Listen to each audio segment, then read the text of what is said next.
Purposely. Your life, God's purpose. Listen at onpurposely.com. Have you ever wished you could know what the future held before you got there? What if you were given the gift of knowledge before you even began your journey? Now, I've been thinking about that because I made a lot of stupid mistakes when I was younger. And I wish I had someone to say, don't go down that road, go down this one. I'm Sherry, and welcome to From the Eyes of Wisdom, where we are pairing an experienced elder from Christa Senior Living with a passionate King's High School student ready to launch into the world. And while these conversations won't tell the future exactly, they did reveal a lot we weren't expecting about how to live life well. Are you ready? I can't wait for you to hear this.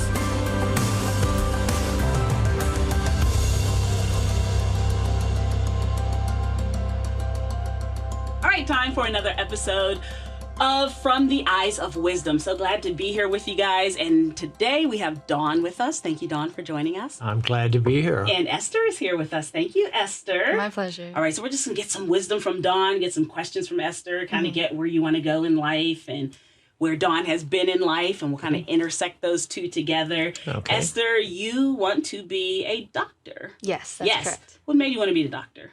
My family history with various medical conditions, and also like volunteering around those kind of areas. So, okay. Yeah. What kind of volunteer work have you done? I have volunteered at senior centers and food banks where I've like specifically served seniors. Okay, and you felt like, hey, I think I'd like to serve a little more in the medical field. Yes, that's correct. Okay, do you have a specific area that you want to study in? Yeah, I would love to specialize either in pediatrics or cardiology. All right, Dawn, you did medicine for how long?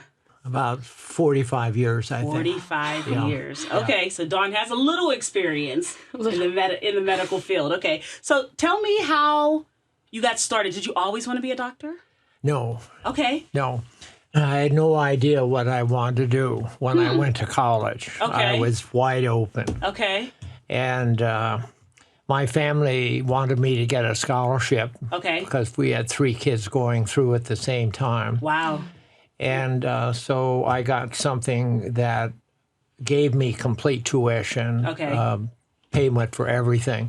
And then I had to be in the service. I was going to be an officer for 3 years of active duty afterwards. Okay. So I think that has some effect on my sense of I need to make a decision and gear toward it right now. Okay. I was on my own and enjoying the service, learning a lot, being given responsibility. Yeah. And then I began to think about what is the career I want to embark on. I wasn't one of those people that knew long ago because of family members or what they'd seen themselves. And but I thought back on my mom's situation and the high blood pressure and the stroke. And then I began to think about the interaction I had seen her make with the family practitioner we had, Dr. Alan Ross, and how supportive he was, particularly when she was a widow. Okay. And how he reassured her and said, we're still worried about your blood pressure, but we're working on this with you. Yeah. And I was, and then I had played sports and had some accidents, and Dr. Ross always patched me up. Yeah, yeah. So I had a feeling of his persona and his capacity to have empathy toward you. When I had an accident, I cut up my mouth pretty bad running into a baseball player. Ooh. And he said, after I went in, sort of worried about how I'd look, he said, "Can you still kiss the girl?" Well, and I had to laugh with him, and I thought to myself, isn't that an extraordinary way to take a young guy who's self-concerned and just say, it's okay. You know, things are going to work out. Yeah. So it was this positive interaction with this doctor when you start thinking about what you want to do. Yeah, absolutely. Okay. Yeah. And so may I ask you, that when you're thinking about family conditions, is there anything specific that you're looking at, medical conditions that make you say, I want to be a doctor? So my mom has very low blood pressure. Okay. So she has like fainted a couple times because of that, and I've had to like call the ambulance and take care of my siblings while she was at the hospital. Yeah. So various things like that. So just being in a caretaker position has made me like want to be a caretaker for others. So okay. Yeah. All right. Good. All right. So it's sort of like the same thing where you're looking and saying, I see something, I see suffering in my family, and then I see someone who, in your position, saying, I see someone who helped during that time, and I want to be that helper. Yeah. I want to be a helper. Yeah, there's one other thing. My dad said to me when I was 15 or 16, Mom's got very bad high blood pressure. Yeah. And I want you to do everything you can to show you care for her and look out for her. We're hoping things will work out, but every day and week is something we're very glad to have. And that made a big impact on me, too. You know what? That's really important. I think that's important for teenagers to hear. Yeah. Every day matters.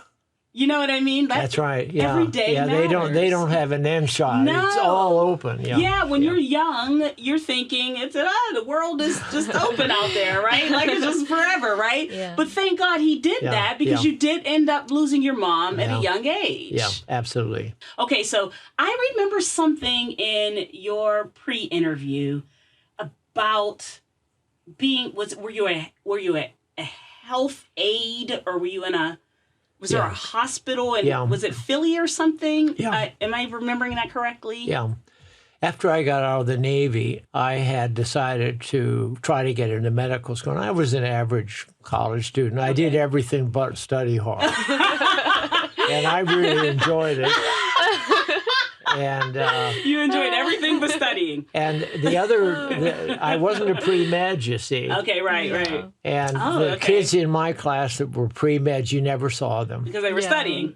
They were studying, and they were competitive, and they wanted to get the MSAT, ChemCast, and bang. That's where Esther's going. Yeah. Okay. I'm about to go through that. And I could understand that, and I knew some of them very well and was friends with them, but I thought they missed out in a way. Yeah. They didn't have other things they enjoyed doing. Yeah.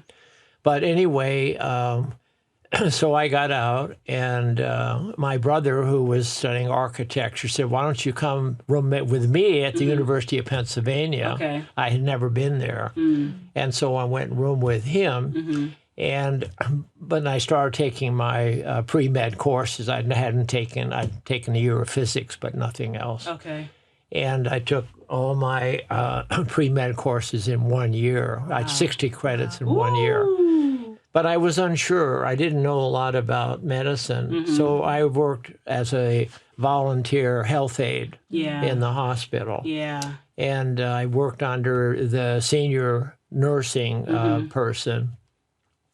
And I worked a shift from 1 in the afternoon to 11 at night, 5 days a week. And I did everything. I did the preoperative preps, shaving. I did enemas.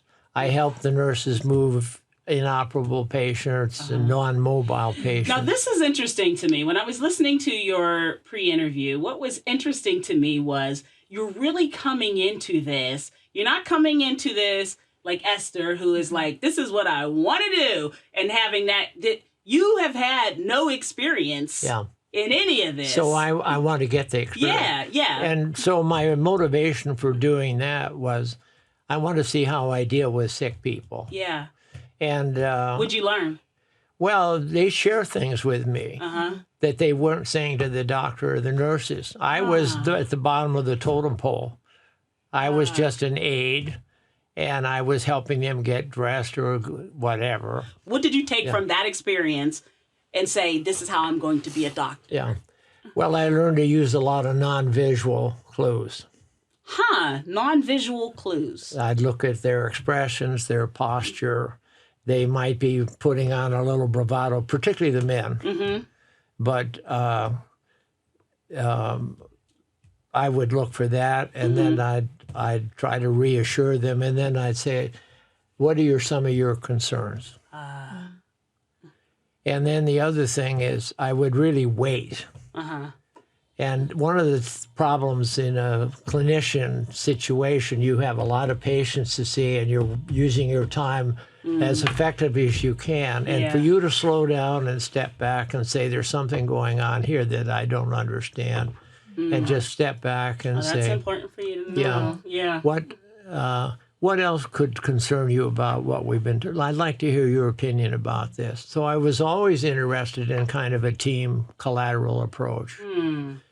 And it takes more time, but you can step away from the routine stuff and say anything else that you haven't expressed to people or you're worried about. That is interesting. And I think that's something good for you to know, Esther, is to say, okay, all of this stuff that's happening when I'm not a doctor can still inform, if I'm hearing you correctly, Dawn, can inform the way I perform this profession when I become a doctor. I can take all of this information and I can use it as a way to be a doctor, right? Because you wouldn't have known to ask those questions or to slow down or any of that if you hadn't had that job. That's exactly right. Yeah.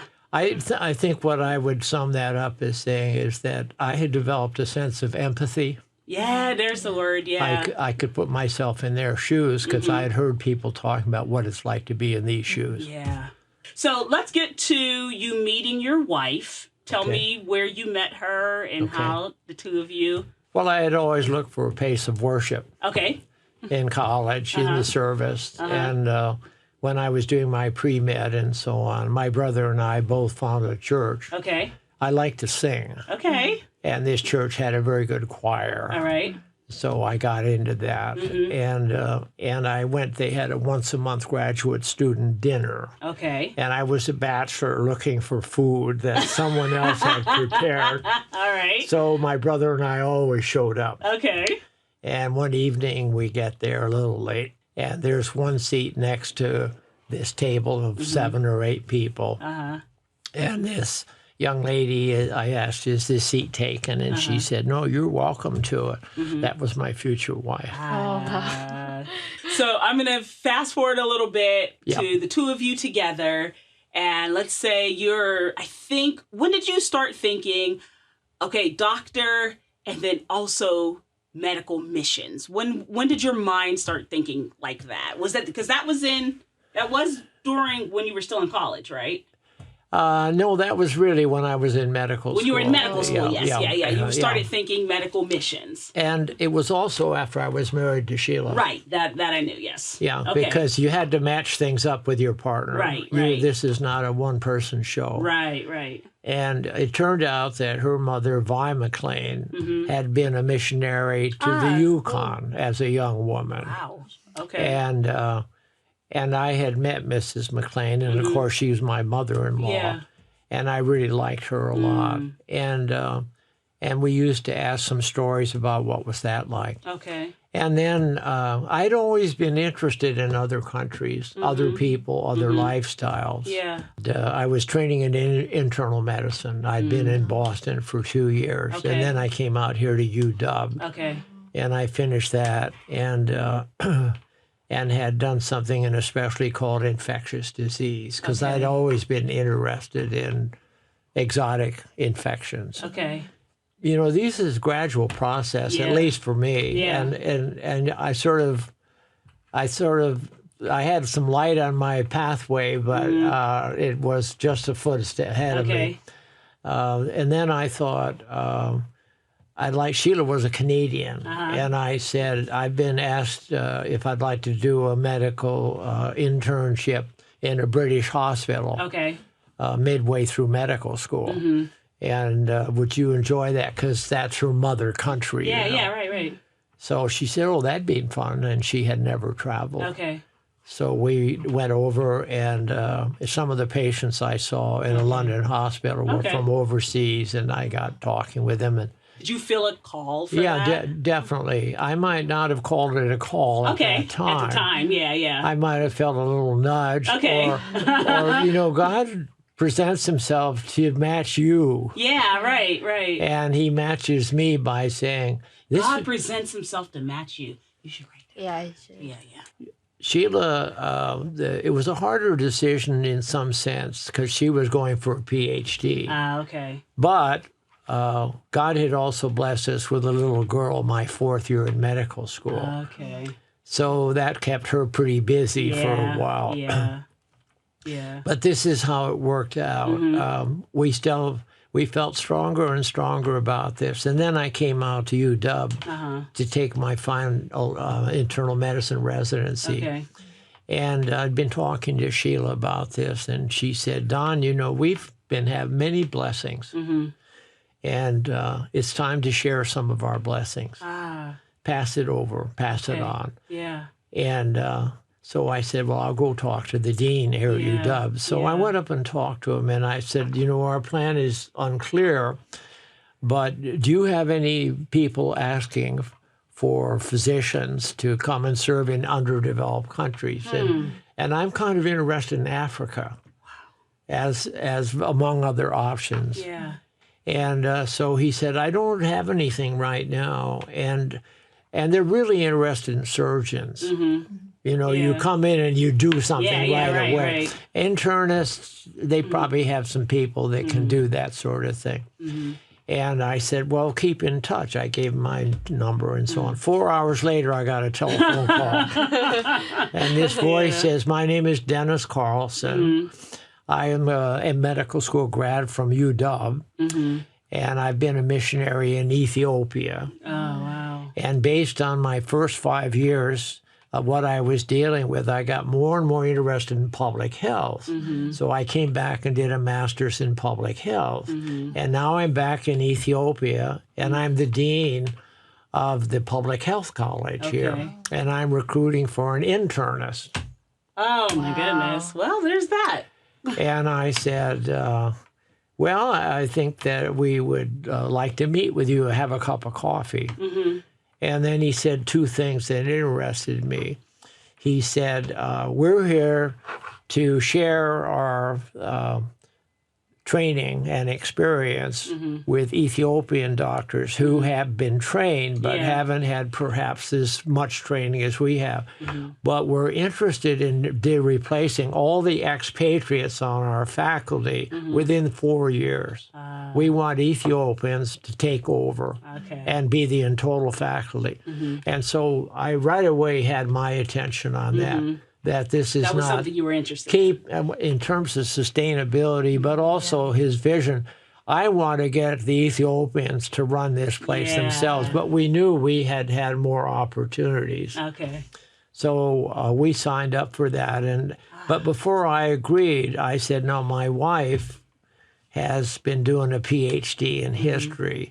And Dennis looked at Sheila and he said, now, Sheila, you must like books. History, you do a lot of reading, don't you? And she said, absolutely. And he said, we're looking for a librarian. Oh, wow. Oh, okay. Yeah.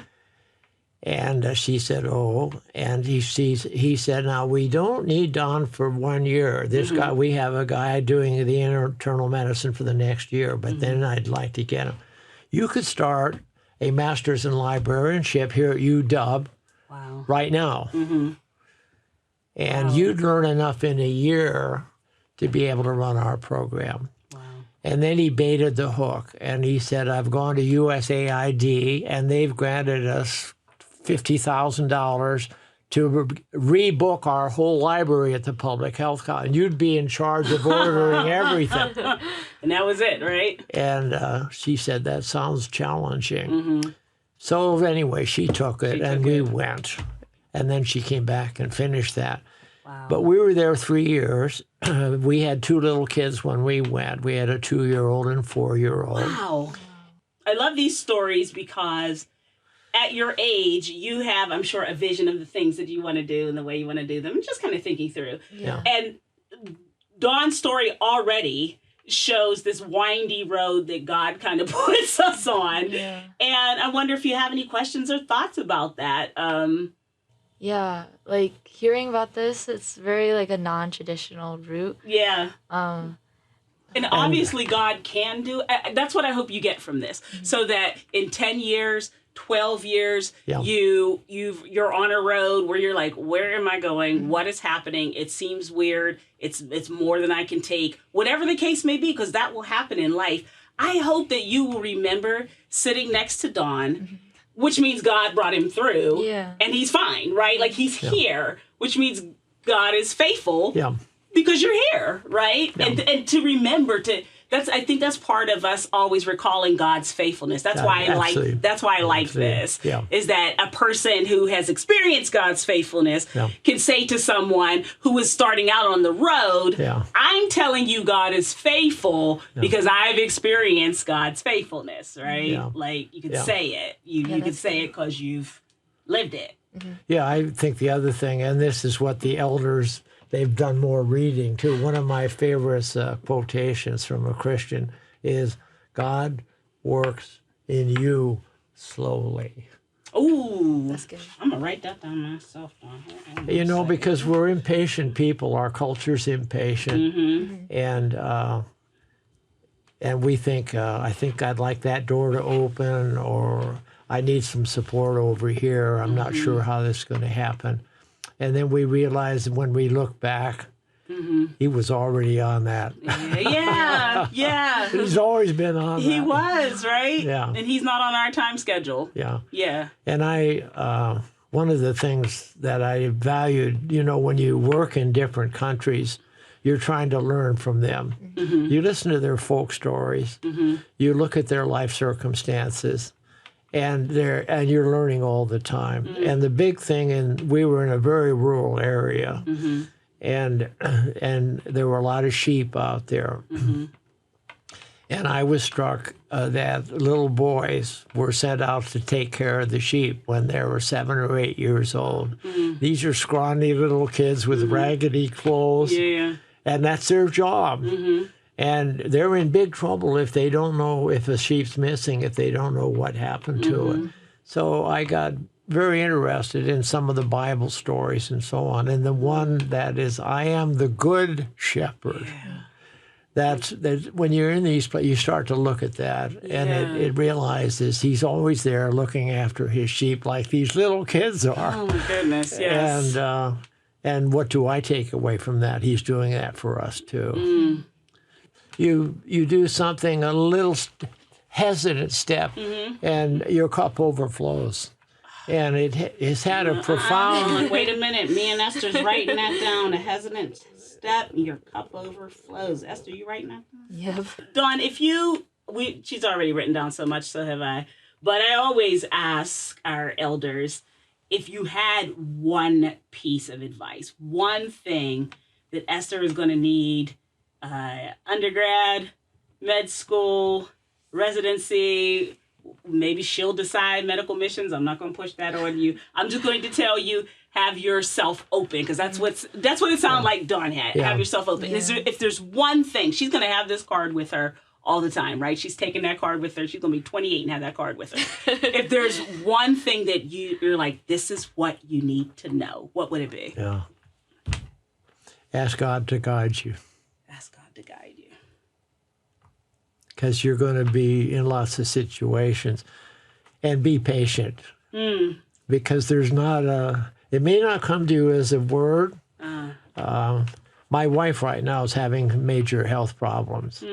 But one of the senses I've had, not a verbal word from God, but I was sharing with him that I was saddened about her decline. Yeah. But I was grateful for 64 years being married to a wonderful woman. Yeah. And these children and all our blessings. Yeah. And I had the sense, and I can't really say it was anything more, he'd already picked Sheila up. And that's a little bit of that good shepherd image. He'd already picked up this little sheep. And I was walking with her when I'd done what I could, but I was not going to change the circumstance. And so we're just all walking along together, but he's doing most of the carrying. Yeah, because he's the good shepherd. Yeah. I guess the only other thing is, and I'm not real good at this myself, is a really wonderful spiritual practice is the practice of silence. And the more you can learn about It's also solitude, being comfortable with being alone. Wow. Even in a crowded room, you can be completely in solitude. But the silence is, your mind is churning over and you got stuff coming at you all the time. It's just trying to relax, breathe slowly, and find a place and a time. And it's a hard discipline. Mm-hmm. It is a hard discipline. Mm-hmm. But I think humility and silence are the two great virtues.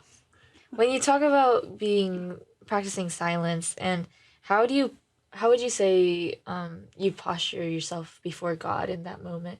Like, are you expecting, or maybe not even expect, like just listening for his voice and just meditating on his word during that time, or like is it just time to like rest and be in peace? Yeah.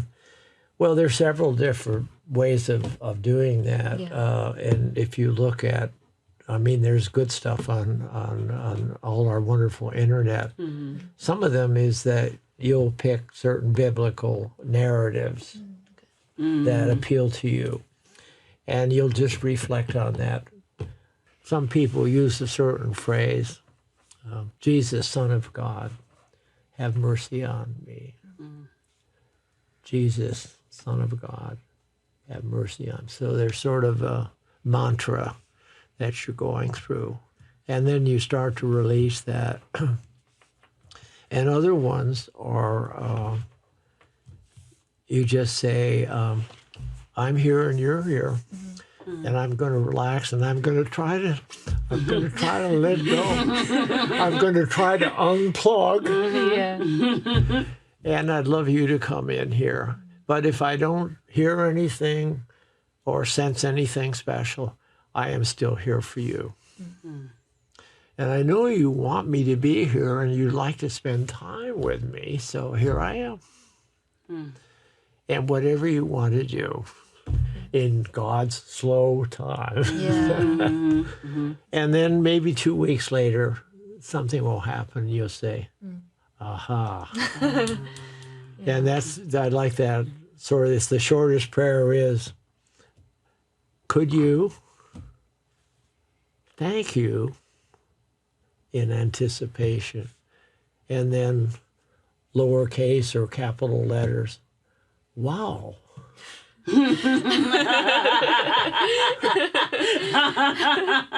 Dawn, thank you so much. And Esther, thank you so much. This has been such a rich episode. And I know as you're listening or watching on YouTube, I'm sure you've gotten so much out of it like we have. Esther, put your card up to the camera. If you're listening, you can't see it, but Esther got the cameras right here. Okay. I think, Esther got like front, back, side. She's written a lot of notes from what Dawn has written. And so have I. I can show mine too. I got notes too. So thank you all so much. And the next episode From the Eyes of Wisdom, we'll get even more wisdom. Thank you guys for joining us.